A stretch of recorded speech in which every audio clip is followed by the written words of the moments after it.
السلام علیکم ملګرو د پرون نه په سوشل میډیا باندې یو ویډیو ډیر زیات ګرځي چورلي د احساس نیوز والا یو ماشوم سلمان مردانه هغه ووهلی شو وځورولی شو بدرنګه شو هغه پښتنو خبره چې د بوسو سقی ته جوړ شو سلمان مردانه ماشوم دی او دغه احساس نیوز نه هغه څه احساس لري پوهیږي او نه د نیوز په ایتکس خبر دی په هغه خبره نه کومه په هغې وخت نه ضایع کوو ځکه چې بعضې څیزونه یې هغې له هوا ورکول نه پکار خو چونکې د ده دا خبره زه د سوشل میډیا د نورو ځوانانو سره لینک کومه دا ډېر زیات اهمیت لري دا خبره دغه ماشوم وهل یوازې ونه خواړه داسې به خدای مکه که چېرته په دې خبره باندې سره موږ پوه نه شو نور خلک به هم والخوري او دا وهل به ډز غوبل ته ځي خدای مکه دشمنو ته به ځي د دې نه یو لوی نقصان په پښتنه منطقه جوړېدی شي یو لوی زیان موږ ته رارسېدی شي په دې باندې ځکه دا خبره کومه ګنې نور په دې وخت نه ضایع کوه هغه ماشوم دی د دغه ماشوم اول دا ویډیو ګورو چې د دا وهل څنګه خوړلی دي ځکه چې هره خبره د یو ثبوت سره کول پکار دی یو اتنټک نو دا ویډیو به تاسو کتی هم شئ زما چې په دې خوا کې کوم سکرین روان دی هغه ماشوم وهي څوک د گاډۍ والا دی دی ته بیا منډې وهي تښتي ماشوم دی دومره بیا په هغه قصه پوهېږي هم نه یو خو دغه ویډیو تاسو کتی شئ دغه ډډې ته د دې ډډې نه به دا ویډیو لږه را لویه کړو او داسې به هم لږه غوندې وګورو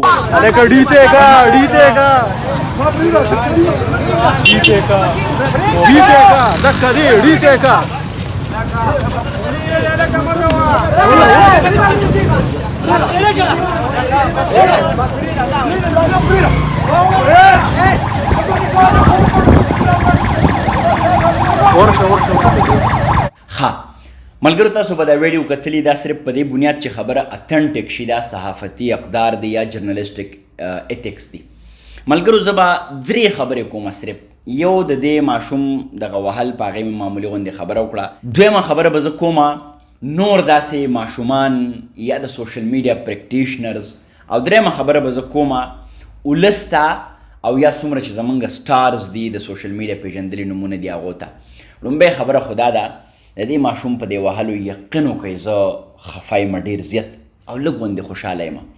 خفه په دې یم چې ماشوم دی پښتون دی زمونږ کشر دی کوشش کوي محنت کوي خو عاجز سره خپلې ډېرې نفسیاتي مسلې دي نو دغسې وهل به خوري په دې باندې ډېر خفه یم او ځان مجرم ګڼم چې دی چې کله د ما سره هم یو مرکه کړې وه راغلی او ډېر دغه یو که چېرې مرکه کوم مې راشه ماشوم دی نو دی هغه وخت کې ما 2 غنټې دله وخت ورکو او دی مې ډېر پوه کړو ډېرې قصې کاش چې ما د 2 غنټو نه 3 غنټې 4 غنټې 6 غنټې دله وخت ورکړی وی نو کیدای شي دی به ډېر پوه شوی وی نو زه د دې مجرم په دې یم چې ما دی پوه نه کړی شو ما سره وخت نه و زه په منډه باندې وم او بل دا ماشوم داسې بیا اورېدو غوندې هم دی هغه موږ د پښتو کې یو بې سره دی که مې 100 نصیحتونه ورته وکړه هغه خدای بې لارې کړی په لار نه شو ده ته ما دا پیشګویي کړې وه ګورې ما وی چې څه ولي او څه ډېر لوی پیر خو نه یم خو ستا چې دا رویه یا دومره بدتمیزه انداز سره زه به دا ټکي استعمال کړم ته لګیا خلکو له ځې په صحافت کې او په بدماشۍ کې او په سوال کولو کې او په بدتمیزۍ کې ډېر لوی فرق دی نو ما دا به مخې ته راځي او هغه وشوه نو په دې باندې ډېر زیات خفه یم او په دې باندې لږ غوندې خوشحاله یم چې دا ماشوم د ډېرو وهلو سره جوړېده ګورې دې سړي بیا هم ډېره ګزاره کړې ده د دغه ورور هم مننه کومه چې هغه ډېر احتیاط کړی دی چې دا سړی مرګ له نه دی والی ګنې د ده چې کومه رویه ده کوم غیر اخلاقي سوالونه چې دی کوي ان ایتیکل نو دی د ډېرو وهلو سره جوړېده بچ شوی دی د دې په وساطت زه پیغام ورکوم ټولو نوو د سوشل میډیا چې څومره پریکټیشنرز دي یو خو زه تاسو ته سوال کومه جولی درته نسمه مینت درته کومه والله کیمره پیدا کول دا آسان کار دی څوک چې چاله راولیږي او کله مسافر راولیږي هغه مسافر وروڼو هم بل کار پرېښی دی خو چاله موبایل رالیږي او چاله مایک رالیږي ملګرو مهرباني وکړئ دا یو ډېر مقدس امانت دی د دې په استعمال باندې ځان پوه کوئ اول خو که تاسو غواړئ چې صحافت وکړئ جذبه د کې د پاکستان چېرته چې یونیورسټي ده کوم ځای پوهنتون دی هلته جرنالیزم ډپارټمنټ شته دی باقاعده جرنالیزم وکړئ مخکې به پېښور پوهنتون نه چې ما کله جرنالیزم کوو 2014 کې نو د بیچلرز نه پس مې به ماسټرز وکړو جرنالیزم کې اوس پکې بی ایس هم راغلی دی دې کې ام فل هم کېږي پی ایچ ډي هم کېږي دنیا ده تاسو به په صحافت باندې پوه شئ دویم دا چې د صحافت دپاره د هر دویم ورځ باندې چېرته څه نه څه یو ارګنایزیشن لګوي، ټریننګز کوي، ډپلومې کېږي، په دې باندې ځان پوه کوي. نو دا ډېره اسانه لاره ده. بیا تاسو صحافت کولی شئ. زموږ چې څومره ځوانان دي، خدای مکه که تاسو په صحافتي اقدارو ځان پوه نه کو، دا یو ماشوم چې کوم وال وخوړه پرون، دا ګورئ صرف د مثال په توګه باندې و، د بر دې نه مخکې هم ډېر وال خوړلي، خو دی خو هغه ویډیو شایع کوي چونکې چا سره خو هر وخت موبایل نه ده، خو پرون به چا سره موبایل و، نو د دا حالات دي وخو. نو دی خو په هره ویډیو کې ځان داسې تورزن ښیي که نه، خو داسې ماشومان ډېر وهل خوري. نو مهرباني وکړئ زما وروڼه یې، کشران یې، راځئ زه به در سره کښېنم، نور د میډیا پوهان دي هغو به در سره کښېني. زه پخپله د مین سټریم میډیا نه سوشل میډیا ته راغلی یم. دا ډېر لوی پلیټفارم دی. مشرق کې وما، بیا په خیبر ټي وي کې مې یو وخت ویستی دی، هم پښتو ون کې، شمشاد ټي وي کې. خو زه د هغې نه دې پلیټفارم ته راغلم. دا ډېر لوی پلیټفارم دی، دلته ډېر لوی کار کیدی شي، خو په کار کولو کې او د چا هتک کولو کې ډېر لوی فرق دی. لنډه خبره دا ده چې تاسو ته زه ووایم وګورئ صحافتي اقدار څه دي. سوال کول دا دی، یو خو چې تا ته څوک ودرېږي، تا له څوک وخت درکړي، دا ډېر عزتمن او دروند سړی د قدر پکار دی، د بېعزتي نه ده پکار. سوال دا دی چې یو سړی لګیا دی ډوډۍ خوري او د باندې تعدي ده دی چېرته لاړ، روجې تې ارتاوې شو یا کته څه.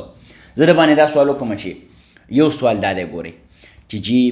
تاسو جوړې ډېر کمیټډ یئ، ډېر بیزي یئ، بل ځای ته چېرته ځئ، نو ډوډۍ ډېره په تادۍ وخوړه، خو تاسو رول ماډل یئ، نو تاسو نه دا روجې کته توی شوې، نو جی تاسو څه خیال دی دې باره کې، د ولس به څه وایي؟ یو دا سوال دی. یو دا سوال دی چې ښه د وږناري زویه په دواړو لاسو باندې لګیای، په دواړو جامو باندې لګیای او خوله دې ډکه ده، نیم رزق دې کته توی کو، د الله بندی کسئ، د خواړو ګورې نه چې رزق دنه توی شو. ګوره یو سوال دا دی، دلته پکې خلکو الله هم راوسته او د رزق حواله او ډوډۍ خورې نه نغرې او ځان ډکې، دا طریقې دي. سوال په ښه طریقه هم کېږي، په بده طریقه هم کېږي. مهرباني وکړئ د سوشل میډیا په استعمال پوه شئ. خدای مکه یو نوې خانه جنګي به جوړه شي، پښتانه په خپل عزت ډېر خفه کېږي. ته ځې او یو سړي ته ودرېږې دا کار ولې کې،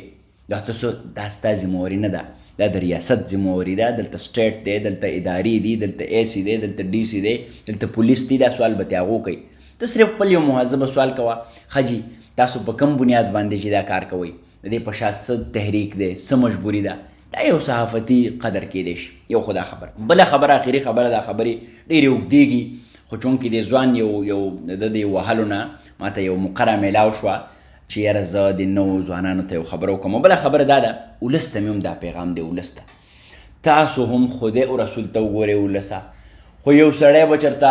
د لاندې نه کیمره ورکو کې او بره د کمر نه به راټوپ کي، سلو موشن او میوزیک به پې ورکړي او تاسو بیا ځای هغه سره به سیلفیان وباسئ.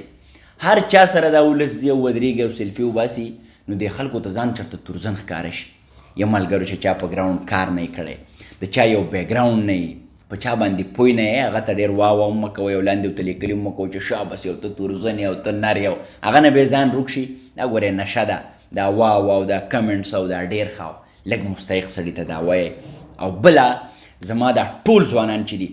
ما ته په هر هفته کې،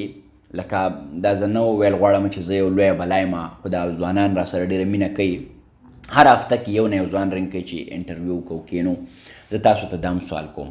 چې مهرباني کوئ، زه چاته انکار کولی نه شم، زما وروڼه یئ، زه تاسو ټول ډاډ کوم، انکریج کوم، زه یم چې یو حوصله دل درکړم. خو اول ځان په صحافت پوهه کوئ، بیا انټرویو له راځئ، لږ تحقیق کوئ، ریسرچ کوئ. او زما دا ټولو نه التجا ده، سوال مې دی ورته چې مهرباني وکئ، که ما سره انټرویو دپاره راځئ، نو اول لږ ما ته خپل لینک را لیږئ. کم از کم ستاسو په یوټیوب باندې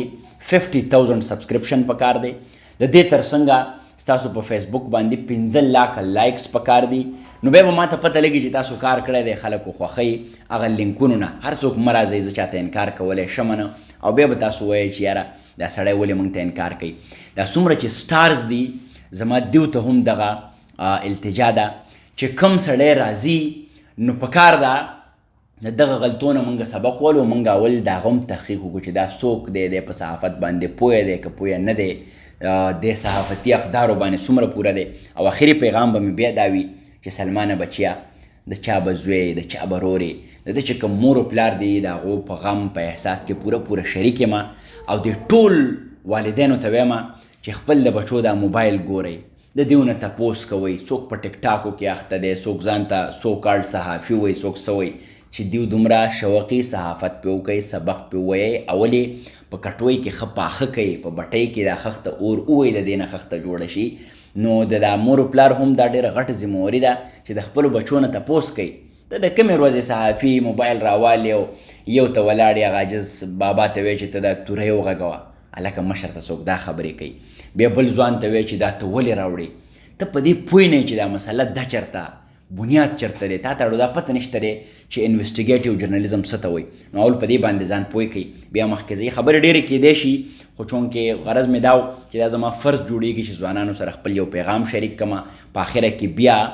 د دغه ماشوم په وهلو باندې ډېر زیات خفه یم او لږ پې خوشحاله یم. د خفګان او د خوشحالۍ وجې مې دواړه تاسو ته وښودې، خو دغه زموږ فرض دی چې په داسې وخت کې خپل یو پیغام موږ ریکارډ کړو. دغه پیغام د ټولو نوي سوشل میډیا د ځوانانو دپاره دی. که چېرته په دې خبرو عمل ونه شو، دا یو سلمان نه دی، ډېر سلمانان به وهل خوري. موږ به بیا راځو خبره به کوو، هغه به بیا وهل خوري. راځئ چې د نن نه د مینې، محبت، د پوهې، د علم، د صحافتي اقدارو په دایره کې دنده یو نوی سفر شروع کړو. خوشحاله راځئ.